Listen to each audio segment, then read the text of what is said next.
The motorcycle we have rolled out of the shop today is a Yamaha YR1. And if it isn't my favorite motorcycle, it's certainly within the top 5.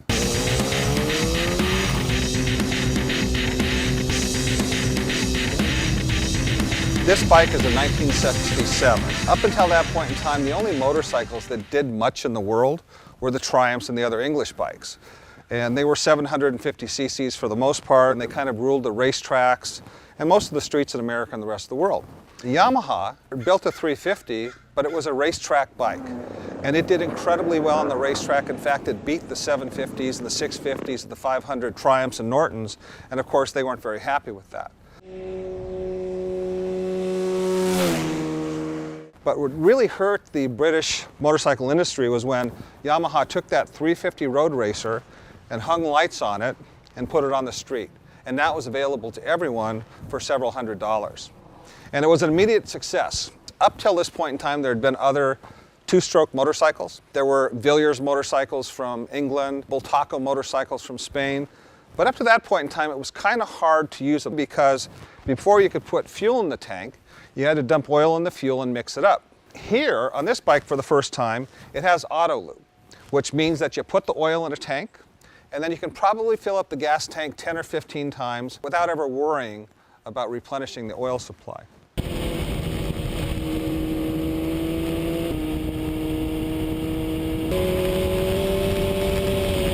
But a few of the features of the YR1 compared to other bikes of the time.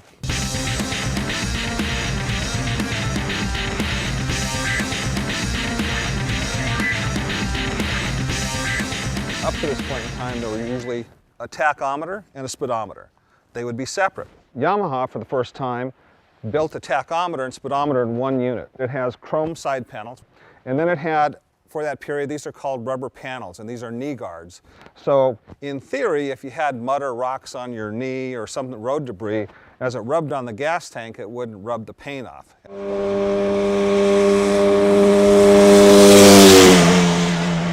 If you look down here, what you'll notice is, what's unique is this is a twin leading shoe front brake. You notice there are two arms. So instead of one arm actuating both brake shoes, each arm does one each.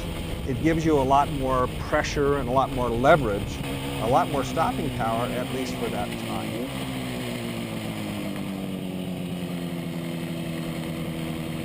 Motorcycles vibrate. We all know that. And back then, these motorcycles, the motors were mounted directly to the frame. So they're hard mounted.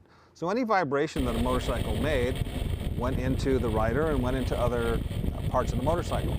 Yamaha developed a system where there's a little tiny tab that you bolt in once the exhaust is tightened up, and it actually prevents these rings from loosening. But on this particular bike, if you didn't have it, pretty much every trip you'd be stopping and tightening the exhaust every 35 miles or so. The reason I do this is, while I enjoy the motorcycles, and I enjoy working on them, I always have. I've restored a lot of these bikes. The most fun I have, of course, is whenever we can find the time, my friends and I get together and we'll take a ride, maybe 20, 30, 40 miles on these old things, and run through the canyons up here where we live, and it's more fun than you can imagine.